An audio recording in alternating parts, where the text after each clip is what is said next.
to welcome everybody to Tom and Carla's wedding ceremony. We really appreciate your being here, especially the people that have traveled long distances from California and El Salvador and other places. Carla and Tom chose to walk down the aisle side by side to reflect that they are already a couple together. This ceremony is a formal affirmation of their existing commitment and a public declaration of their lifelong union. As Carla's father, it is my honor to perform this ceremony this evening. This day is very special for Amelia, myself, and Tom's mother, Barbara. As we celebrate this wedding today, we honor the memory of Grant Edwards, Tom's father. He is with us today in our hearts. The love he gave Tom lives on in the love that Tom brings to this marriage. I remember the first time I met Tom. It was approximately 8 years ago. Somehow I instinctively knew that Tom was going to be someone significant in Carla's life. I'm not sure how I knew, but I just did. Maybe I knew because Carla had always been her father's daughter. Here was this young man wearing combat boots, an army jacket, with a ham radio in his pocket. In short, he was a nonconformist. But what else should I expect? He was just like me, except better.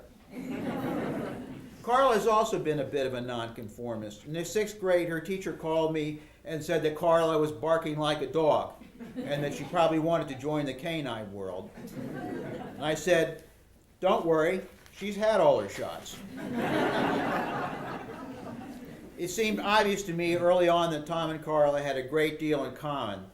That is why I'm not too surprised their relationship has led to this wedding ceremony we're about to celebrate today. What is a surprise, and probably a surprise to most people in this room, is that I'm up here performing this ceremony. I've heard many of my friends complain that they are invisible in their grown children's lives. I consider myself very fortunate to be the celebrant of this ceremony, and I'm hoping that all of you will share in my joy. We gather together to witness Tom and Carla's marriage vows. We come from different locations, different backgrounds to witness this ceremony. Some of us are family, and some of us are friends. What we all have in common is we're significant in Tom and Carla's lives in one way or another, and in similar and different contexts. Many of the people here have never met one another. Everyone here, and I mean everybody, is essential to the ceremony.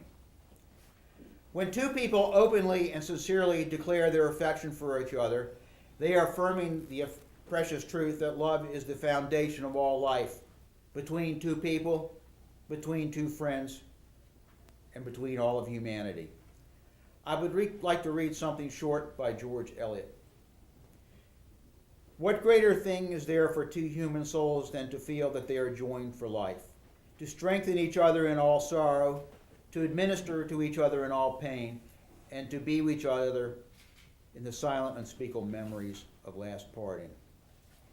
Marriage is an invitation to transcend the human condition. Marriage requires a commitment to understand the other person on their terms. When we use reason and humility to understand the other person, we discover ourselves and touch the divine. Joseph Campbell said, "The crossing of the threshold is the first step into the sacred zone of the eternal source." I believe that. Tom and Carla could have stood in their kitchen this or any other day and say what they're going to say today. But ceremonies and celebrations are vital to life. They are vital to the growth and integrity of families and communities. Ceremonies help make the inexplicable explainable. They keep alive the message and the meaning and the sacredness of human experiences that shape our lives and destiny. Your presence at Tom and Carla's family and friends gives this ceremony even more meaning. Tom and Carla have selected some important members of their families to share their wisdom with us today. First, we'd like to hear from Tom's Uncle Bert Edwards, who is the unofficial statesman of the Edwards family. Could you please come forward?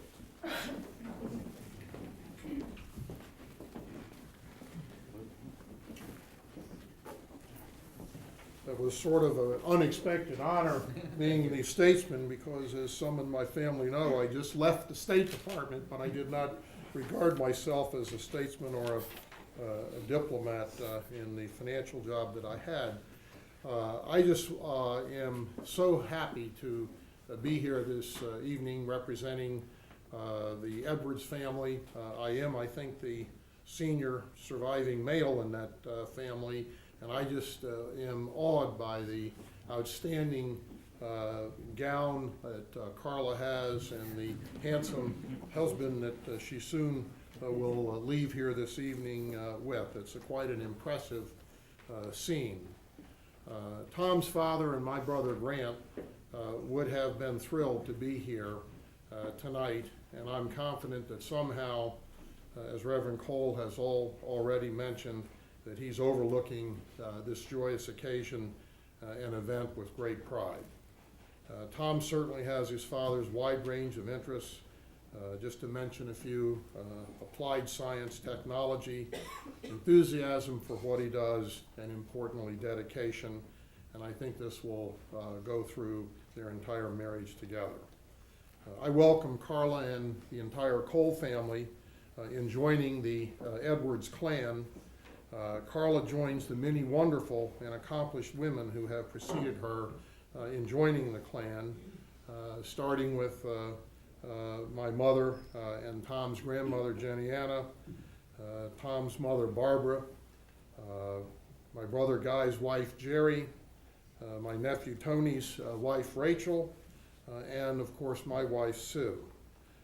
Carla, early in our marriage, Sue observed when attending a number of the Edwards family gatherings that somebody had to be the designated listener because all of the Edwardses talked at one time loudly. So I hope that you can join your colleagues and holding us down in our enthusiasm to get our word across. So I give you that word of warning and advice.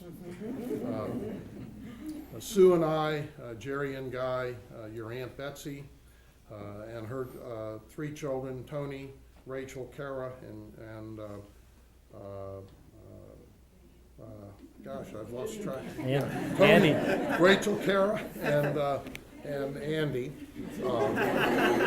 and a number of other cousins who are widely dispersed in Southern California, Seattle, and Cleveland, join me in wishing both of you, Carla and Tom, a long, happy, and prosperous married life. Good luck and best wishes. Thank you. Thank you. We were scheduled to hear from Carla's great uncle, Nat Rothstein, who can't be with us tonight. He is the undisputed official patriarch of our family, and he's a man I've looked up to all my life. Excuse me. His son Robert will speak for him.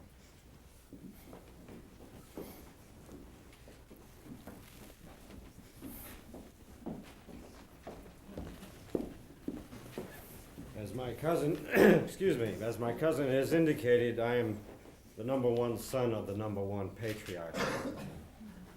I wish he were here along with my mother, but due to circumstances beyond our control, they cannot be here tonight. With that, please indulge me while I read a passage of a series of thoughts from my father about the Coles and Carla and some other interesting data. Since my father is a scientist at all times, you'll see my point. Dearest family, firstly, Tia and I regret very much that we cannot be with you on this wonderful occasion. How did I become connected with the bride-to-be and her family? I would like to think it has been mystically and heavenly ordained. A long time ago, I left New York City to work for Uncle Sam in Washington, D.C. I moved into a rooming house. My future bride had left Boston to live with her sister Sarita, the mother of Carla's father, who was then only a gleam in the eyes of Sarita and her husband Delbert. When Jim Cole was born, my bride-to-be left Sarah in Delbert's Virginia house to make room for Carla's father. Just kidding. Moved into D.C., and out of the 100,000 rooming houses, chose the one where I was living. Was that destiny? More than likely, a preordained event. She was my first date, and only date, as a matter of fact, believe it or not. Well, we just recently celebrated our 59th anniversary.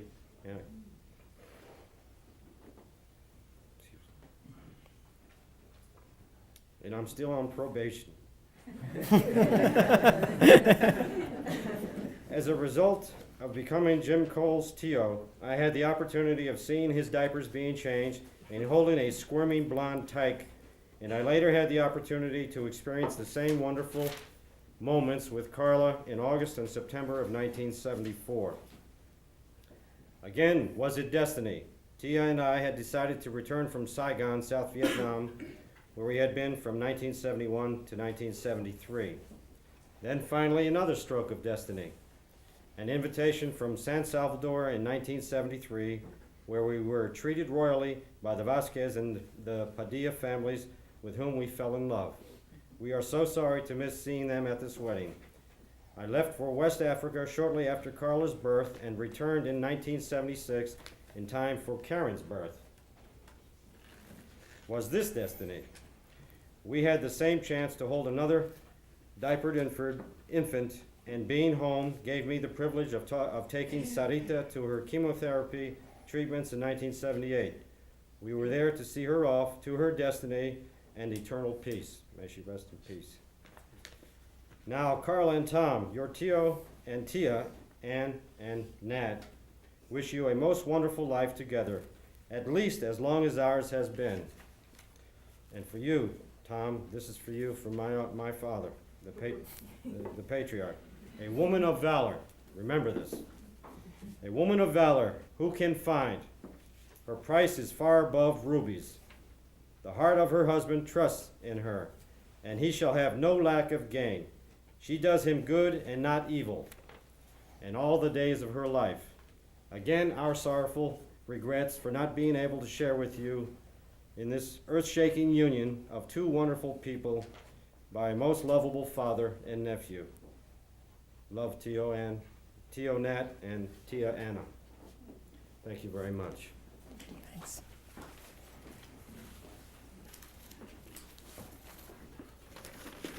Thanks. And finally, we'll hear from Carla's aunt and godmother, Sandra Vasquez, who was Amelia's best friend growing up and is the wife of her brother Carlos. Please.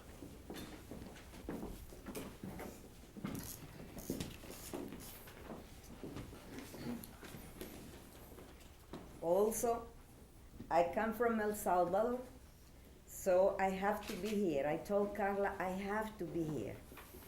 When I live in Boston with Carlos and I got an unexpected phone call, it was Amelia, my sister-in-law, and my friend since my childhood. She told me that the man named Jim asked her to marry him. She asked for my advice. I told her if she knew Jim well enough. I also asked her if he was a nice man or if he was not a cuckoo man. That day, Amelia accepted to marry Jim. She met Jim's mother, Sarita. They got engaged in my house in Boston, and we met Jim's family, Zelda, Ada, Uncle Herbie, Uncle Mike, and his wife, Celia. Nat and Ann, we met them later in El Salvador. They got religiously married in El Salvador, where Jim and Sarita met Amelia's whole family, and we fell in love with them. 2 years later, I came to Washington for Carla's birth. She was this cute little thing.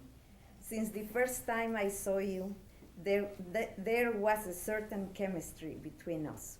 I am her godmother, and I am always felt proud of being so. I remember that every time she went to visit El Salvador, she had the best time because she was always surrounded by love everywhere. Love from her grandparents, love from her cousins, uncles, and aunts. I always try to make all her trips down there extra special. I make her piñatas, bought her presents, and even animals. She had so much fun in my house, and that I remember once, she was 5 or 6 years old. She came up to my door and asked me, where was my magic wand? I guess she thought I was her favorite godmother. And remember, Carla, that in a certain way, I am always going to be your favorite godmother. And let me tell you that I am very, very happy that you are marrying Tom, because that means I'm going to be Tom's favorite godmother too. Congratulations for you both. As your favorite godmother, I wish you to a life full of happiness and love forever.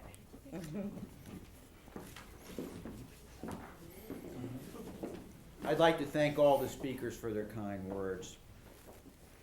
Now I would like to speak to some things that many of us wish for Tom and Carla. First of all, we wish you a love that makes you better people. A love that continues to give you joy and a zest for living. And we wish you a love that gives you the energies to face the responsibilities of life. We wish for you a home, not of wooden bricks, but an island of serenity in a frenzied world. Finally, we wish that at the end of our lives together, you will be able to say 3 things about each other. Because you have loved me, you have given me faith in myself.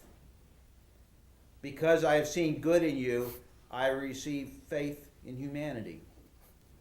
Our lives together have encouraged me to grow as a person and has challenged me to fulfill my purposes in this lifetime. Marriage is one of the oldest social institutions of humanity. The ceremony is about many things. It is about love, it is about property, it is about the stability of society. But the most important thing it is about is commitment. Marriage means that you will keep fidelity with your partner at all times.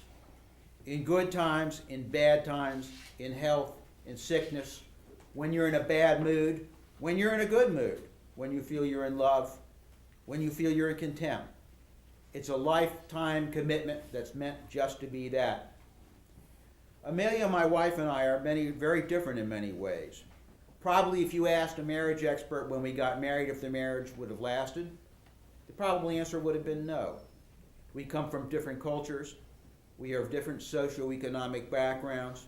We are of different religions. And we have different levels of formal education. Yet despite these differences, we have been married for almost 30 years, which is somewhat unusual for our society. So why have we been together in good times and in bad times and in sickness and in health? It can be summed up in 2 words: fidelity and commitment.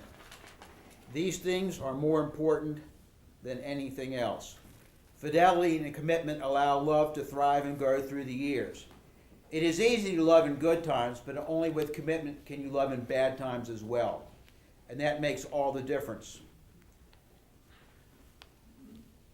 Tom and Carla, the union you're about to make is the most sacred and most serious of your lives, because it will bind you together in life in a relationship so close and intimate that it will determine your entire future. This future, with its hopes, its disappointment, its successes, its failures, its pleasures and its pains, its joys and its sorrows, is presently hidden from your eyes. But you know that all these elements are mingled in everyday life, and you can expect them in your own. So not knowing what is before you, do you take each other for better or for worse, for richer or for poorer, in sickness and in health? Tom and Carla will now share their marriage vows. I, Thomas, take you, Carla, to be my beloved, my sweetheart, my darling, my wife. I promise always to love you, to honor you, to treasure you, to give thanks for the gift of your presence. You're the one I admire. You're the one I adore. You're the one I choose to go on with forever, from now until the end of my life. I will always be your lover, your friend, your confidant, your soulmate, and your true companion. I, Carla, take you, Thomas, to be my beloved, my sweetheart, my darling, my husband. I promise always to love you, to honor you, to treasure you, and to give thanks for the gift of your presence. You are the one I admire. You are the one I adore. You are the one I choose to go on with forever from now until the end of my life. I will always be your lover, your friend, your confidant, your soulmate, and your true companion. May we have the rings, please?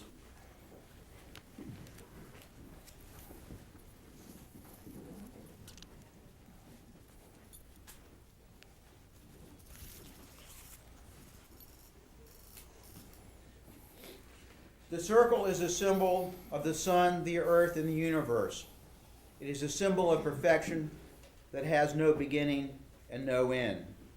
These rings are a symbol of unity, in which your two lives are now joined together in a perfect, unbroken circle. Carla, please place the ring on Tom's finger and repeat after me. May this ring May this ring forever be a symbol of my growing love. forever be a symbol of my growing love. Tom, please place the ring on Carla's finger and repeat after me. May this ring May this ring forever be to you forever be to you a symbol of my growing love. a symbol of my growing love.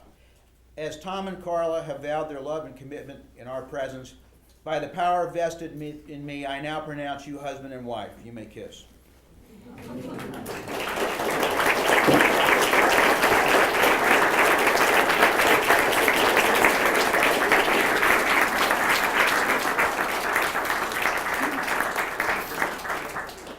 Tom and Carla's friend Andrew Miller will now read the Apache wedding prayer.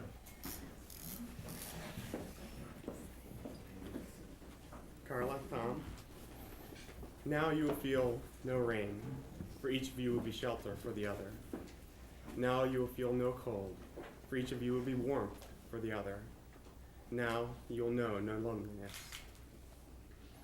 Now you are two bodies, but there is only one life before you. Go now to your dwelling place and enter into your days together. May your days be good and long upon this earth.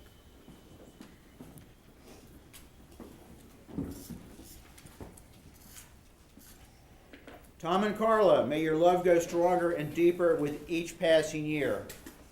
May you reach a ripe old age together, content for having lived a life of goodness and worth. Go forth in life, join with one another, and remember this day, for it will be the most important one of your lives.